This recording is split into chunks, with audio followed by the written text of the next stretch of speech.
Welcome to Unit 10, Lecture D. Today we're going to be talking about the pH scale. Quick review of K values.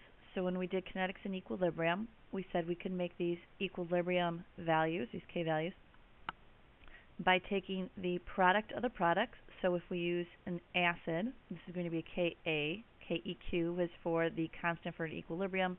This is going to be the constant for the dissociation of an acid. I would take my products, which is the concentration of my hydrogen ions, times the concentration of my fluorine ions, divided by the concentration of the original solution. Remember that a high K value means that it's greater than 1, and then that means that there are more products. And a low K value would be the exact opposite. If it has a low K value, the value is less than 1, and then there are more of your reactants left, which means it does not dissociate very well. So the higher a Ka value is, the stronger the acid is. Really strong acids, something like hydrofluoric acid, this bottom number is essentially 0, which you can't calculate. So their K values are just listed as very large, which means they almost completely dissociate. It's something in calculus called a limit, for those of you who are on to calculus. Other acids that are weaker are going to have low K values, and you can look those up on tables and charts. So when we did our lab on acids and bases, and we compared 6 molar HCl, which reacted violently with our zinc, to 6 molar acetic acid, which kind of lightly bubbled. Even though they're the same molarity, HCl has a high K value, and the acetic acid has a low K value. So the acetic acid, because this is organic and that hydrogen is held on with a covalent bond, it does not dissociate very well. All right, now the reason this is important for pH, and that we're reviewing it today, is that we can talk about how well water dissolves in water. So how much does water dissociate in itself? So we have liquid water turning into hydrogen ions and hydroxide ions. Remember I said we can think of water as HOH sometimes? Keeping in mind that we ignore solids and liquids when we write our K values, our KW, W for water, would be the concentration of hydrogen ions times the concentration of hydroxide ions. And remember that hydrogen ions are going to be the same thing, aqueous, as these hydronium ions. So you might see this listed as the concentration of a hydronium ion times the concentration of a hydroxide ion, again, leaving the pure liquid water out. That value is a constant, and at 25 degrees Celsius, your K value is always 1 times 10 to the negative 14th. If we have pure neutral water, remember it's neither an acid nor a base, so these two things have to be equal to each other. So when we multiply our H plus times our OH minus, and they're equal to each other, each one must have a value of 1 times 10 to the negative 7th. Because if I have 1 times 10 to the negative 7th and 1 times 10 to the negative 7th, when we multiply, in scientific notation, we multiply the numbers, so 1 times 1 is 1, and we add our exponents, so negative 7 plus negative 7 gives me negative 14.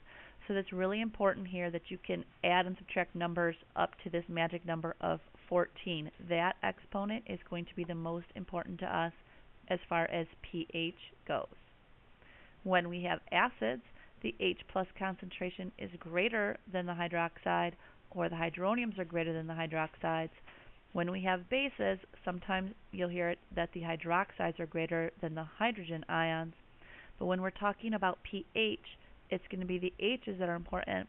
So we're more likely to talk about the hydronium ions being less than the hydroxide ions.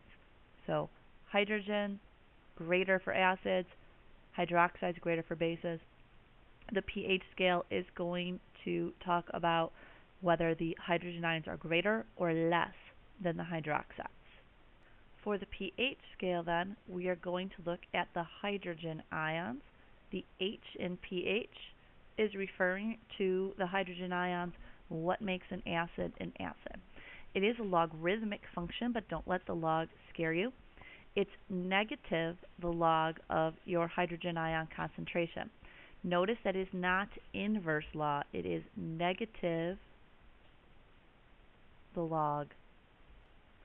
For all of the numbers we're going to be working with, our hydrogen ion concentration is going to be given to us as exponents, 1 times 10 to some negative power. So if we are going to find the log of 1 times 10 to the negative 7th, we have pure water, that's going to be negative 7. Then we just negate that log and we get a pH of 7.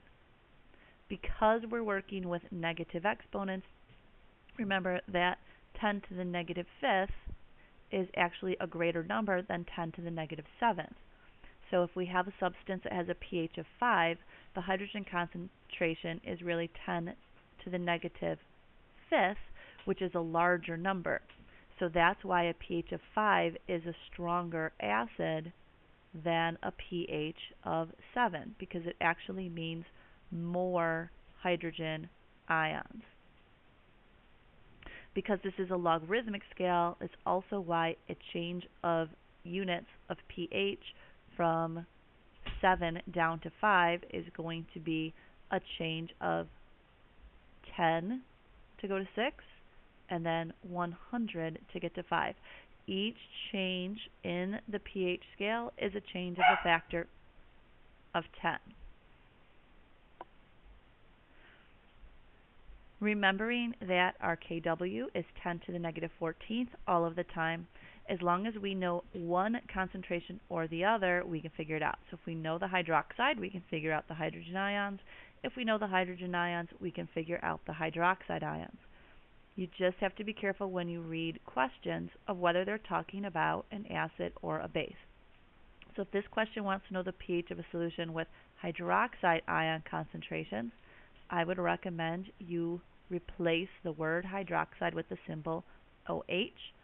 So if my hydroxide concentration is 10 to the negative 12th, my hydrogen ion concentration, remember I said the magic number was 10 to the negative 14th.